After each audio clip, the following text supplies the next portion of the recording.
Today what we will discuss is, today we will discuss fillers in communication. What exactly are fillers? What are good fillers and what are bad fillers? We'll cover all these in details so that you have clarity how it works. Okay.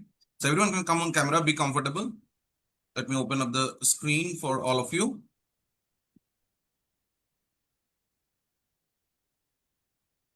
All right. Is the screen visible to all of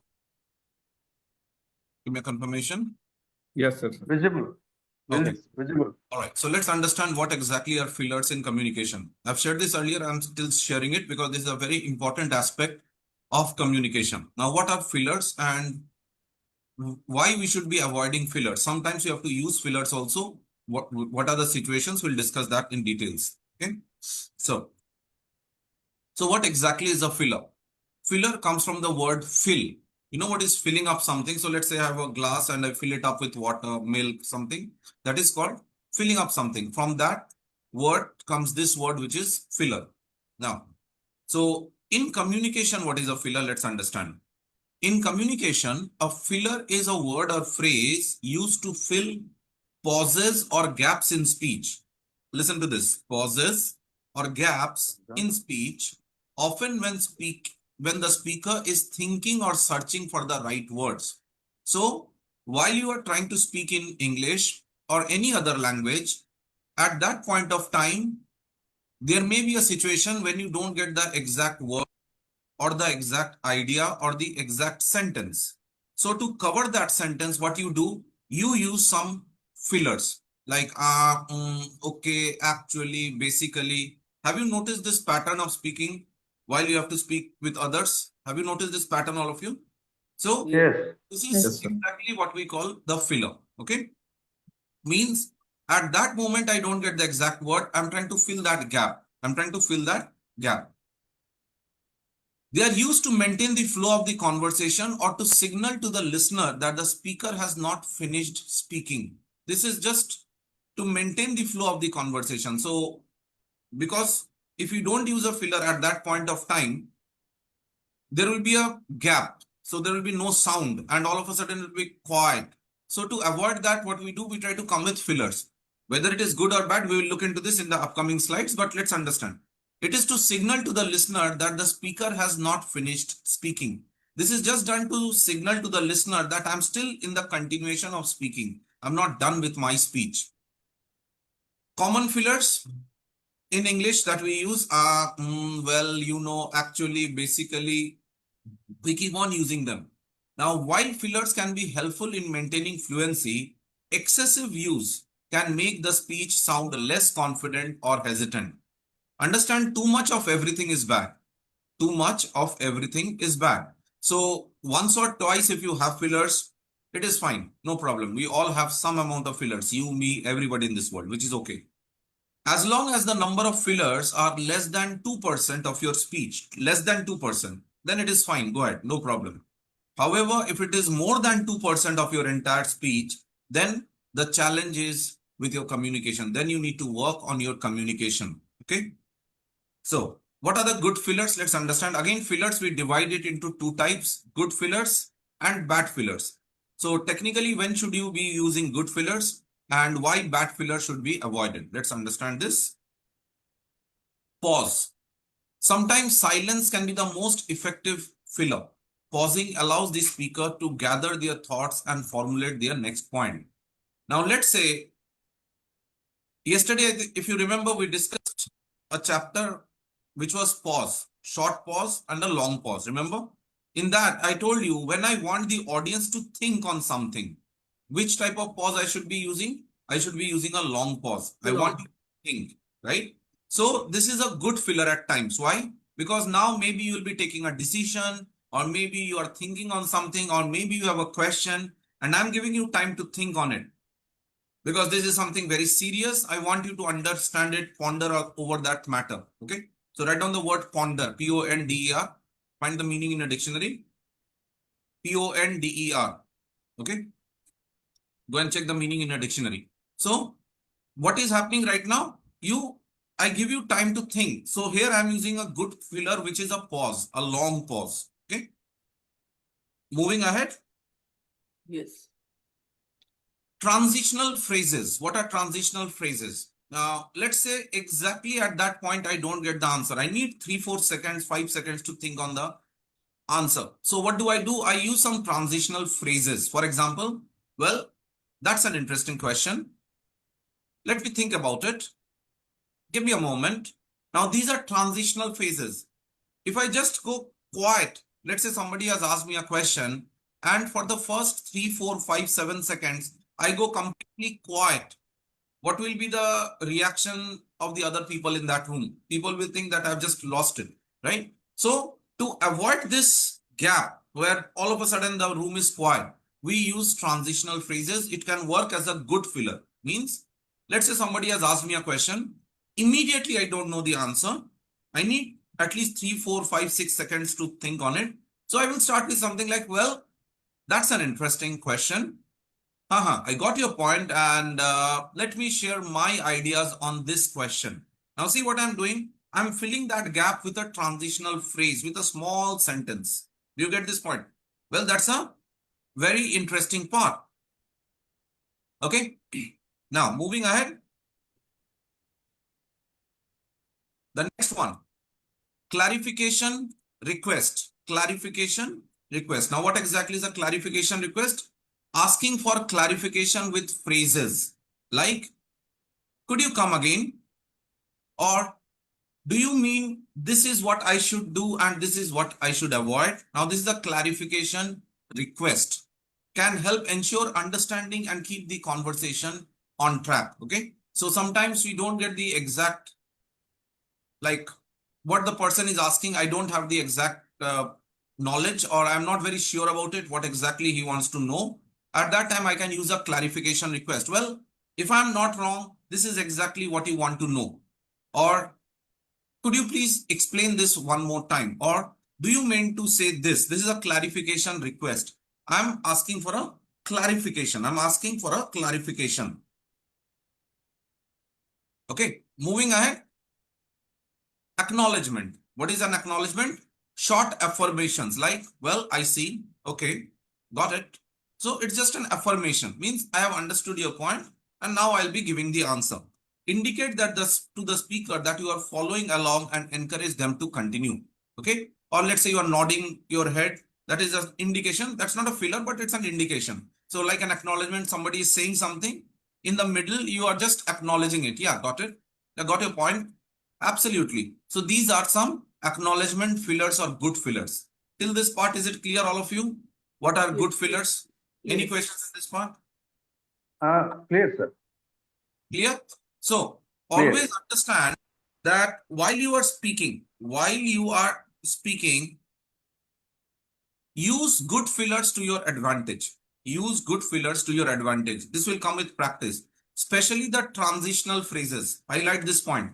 The transitional phrases. Highlight this. People who are good in communication, they use lots of transitional phrases. Why? To avoid that gap, that dead silence. This is called you can write this down. In communication, there is something called a dead silence.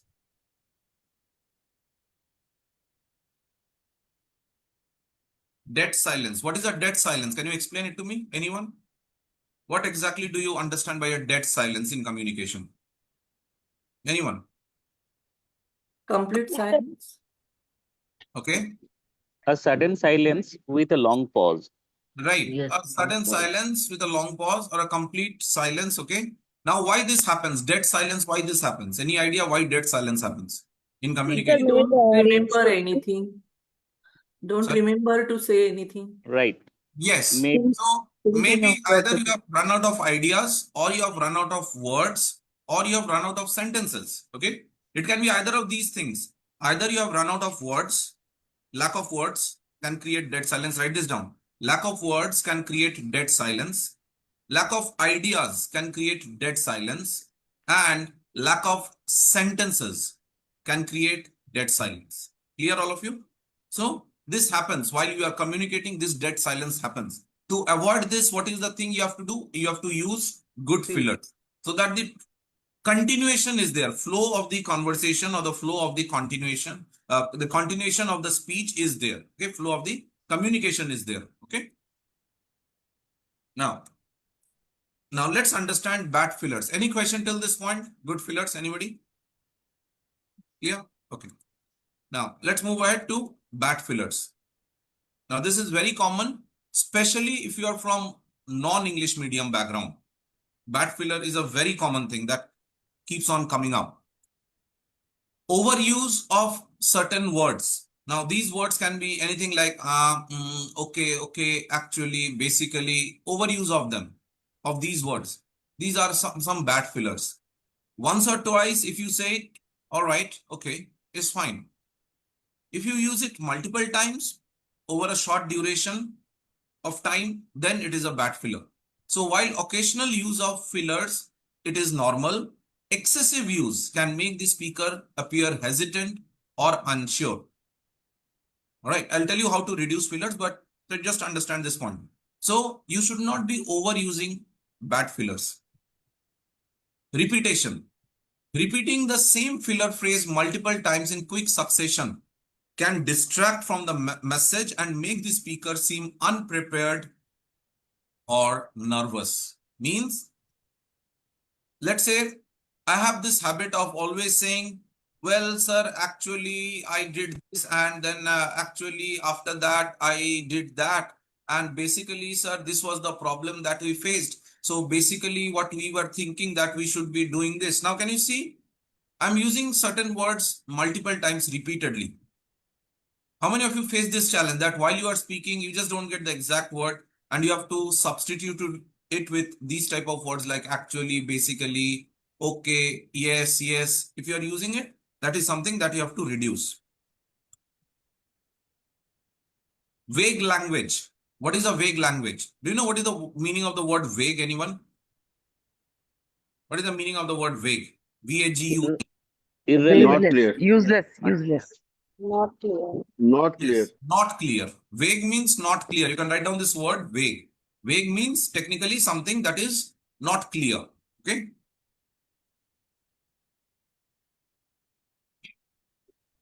Fillers like, well, basically can weaken the clarity and impact of the speaker's message if overused. Once or twice you used it, no problem. You use it multiple times, it shows that the speaker is not at all confident. Now, you have to understand how you reduce this. While you are practicing communication, maybe in front of a mirror, you are speaking with yourself, try to notice if you are using these words repeatedly. If you are using these words repeatedly, then it is better to reduce these words. Otherwise, it will make you sound highly hesitant or not so confident in front of the listener. Okay. Fillers as crutches. Now, what is a crutch word? We also call fillers as crutch words. Relying too heavily on fillers can hinder. What is the meaning of hinder? Anyone? What is hinder? H-I-N-D-E-R. Disturb. Impaired. Obstruct.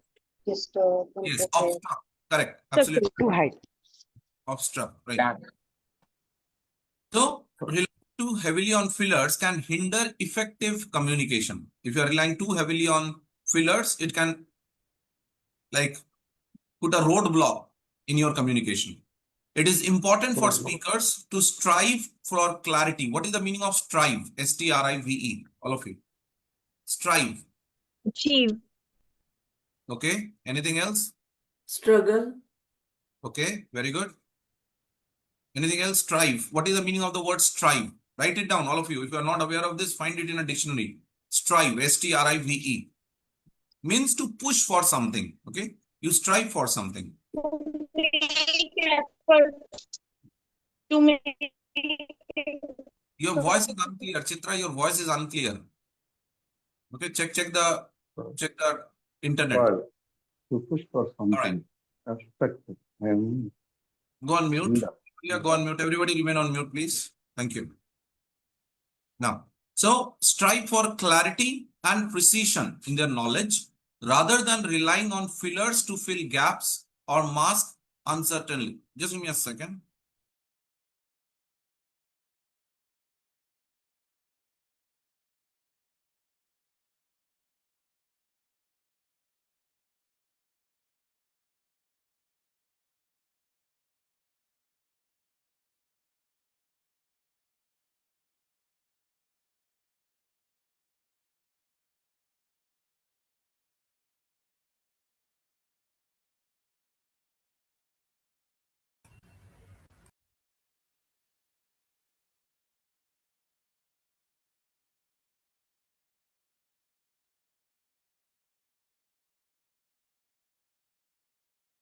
Okay. Now, so moving ahead, how to reduce fillers. Now there comes the big question. So we have understood what are good fillers and what are bad fillers. Okay. Now, how do you reduce your fillers? Write this down. This is the important point. Number one, record yourself. Record yourself. Okay. So while you are practicing, you should always focus on recording yourself. Use pauses, short pause and long pause as per the requirement. Okay. Prepare in advance if possible. If you are aware of the topic, it is good that you prepare in advance. Sometimes you have to practice impromptu speaking also. Impromptu speaking means instantly try to speak. Okay. So if you can prepare in advance, great. If not, it's fine that at least try to do mirror practice. Have a normal rate of speech. Now, if you go too high with your rate of speech, means you try to speak very fast, you will end up with lots of fillers. So go with a normal rate of speech until you are very comfortable with a high rate of speech. Only if you are comfortable with a high rate of speech, you should go ahead with it. Otherwise, normal rate of speech is good enough. Okay. This will help you reduce your fillers. Avoid too long sentences. Now, this is a challenge that many people from non-English medium face. We try to say everything in one sentence. If you try to say everything in one sentence, it's an extremely long sentence. You will have multiple fillers. What is the solution? Always break your long sentence into short, simple parts. The longer the sentence, the more the fillers. Always remember this pattern. The longer the sentence, the more the fillers. Okay. So start with short sentences.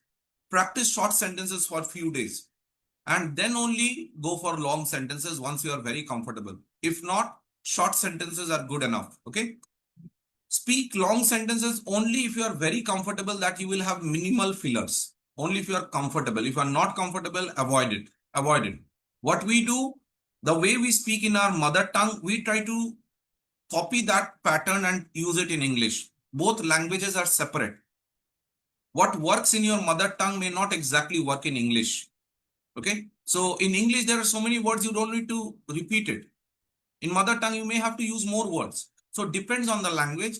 So just don't copy paste because you are speaking a long sentence in mother tongue. That means you have to do the same in English, not required.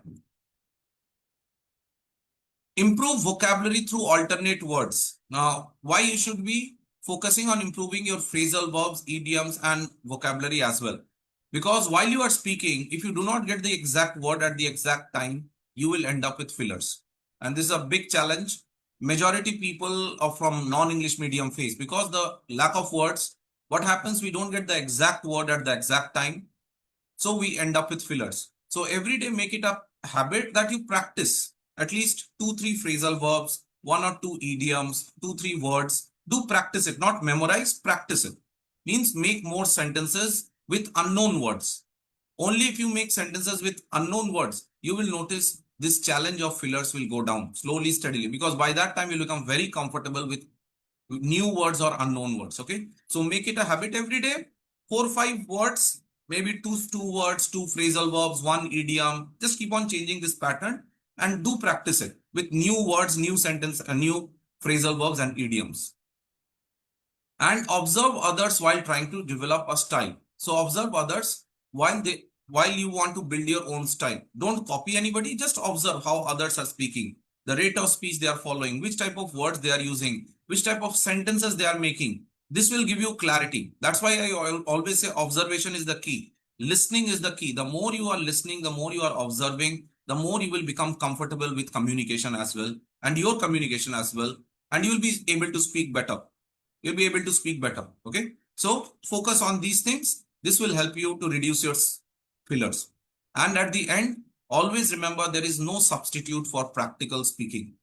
So no matter how much knowledge I give you, no matter how much knowledge you get in YouTube or Instagram, at the end, it is you who has to do it. You have to do practical speaking practice. Without practice, filler will never go down. So you have to see how you are speaking multiple times in front of the mirror. Slowly make the transition and see you will get better results.